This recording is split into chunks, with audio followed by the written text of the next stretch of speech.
बात उन दिनों की है जब हर बाग बगीचे में भूत प्रेतों का ही राज था। गांव से दूसरे गांव में जाने के लिए जंगल के रास्ते जाना पड़ता था। कमजोर लोग गांव से बाहर जाने में भी घबराते थे।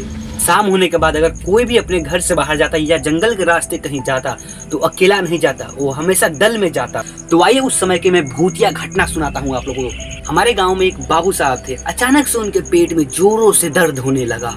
दर्द इतना बढ़ गया था कि उनकी जान पे आ पड़ी थी। बहुत सारे खरबीरा दवाई कराया गया, बहुत सारे ओझाओं को दिखाया गया, लेकिन दर्द दस्त से मस्त नहीं हुआ।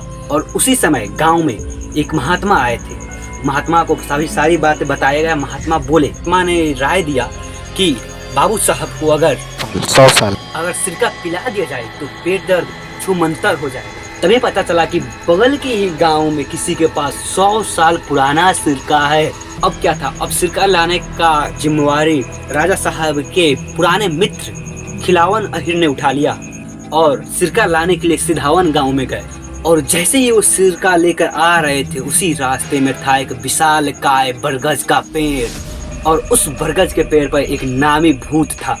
और उस भूत का खौफ इतना था कि वहाँ के आसपास के लोग जिस गांव में रहते थे उसे उस भूत को मनाने के लिए, खुश रखने के लिए जानवरों की बलि देते थे, क्योंकि वो भूत खुश रहे और उन लोगों को परेशान ना करे।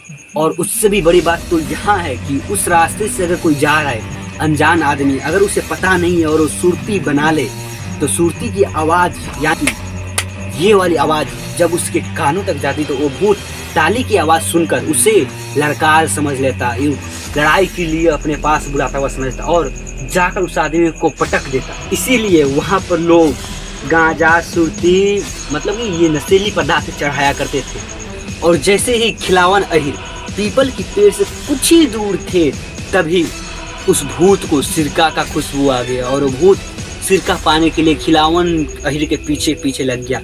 और खिलावन अहिर भी ठान लिए थे कि मर जाएंगे लेकिन सिरका नहीं देंगे। वो निडरता से उस भूत के आगे पीछे भूत करता रहा, लेकिन वो माने नहीं, चलते रहे। अंत में ये हुआ कि दोनों में लड़ाई चालू हो गया। भूत ने सिरका अहिर को उठा पटका, लेकिन सिरका को नहीं दिया भूत को।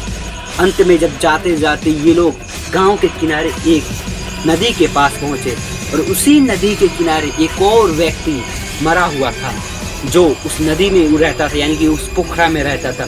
वो भूत भी और ये भूत, पीपल का भूत, दोनों मिल गए और खिलावन अहिर को लगे परेशान करे। अब यहाँ पर खिलावन अहिर पड़ गए कमजोर। तभी गांव के कुछ लोग खिलावन अहिर की तलाश में ही ढूंढने उसे निकले थे और उन्होंने इसे देखा।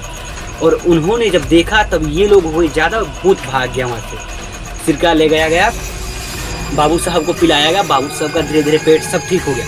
वो ठीक हो गए और वो पीपल के पेड़ के पास गए और बोले, भूत से बोले कि मैं तुम्हें हमेशा जानवरों की बलि दूंगा, तुम मेरे दोस्त को कुछ मत करना। तो भूत भी मान गया और भूत बोला ठीक है, मैं नहीं करूँगा। और जब तक राजा साहब यानी कि बाबू साहब जिंदा थे तब तक वो जानवरों की उन्हें बलि देते थे उस भूत को। अब ये पेड़ गिर चुका था, 20-25 साल हो गए थे उस पेड़ को। और इस बात पर अब वही लोग विश्वास करते हैं जो इस घटना से गुजर चुके हैं, जिनको इस भूत से पाला पड़ा है।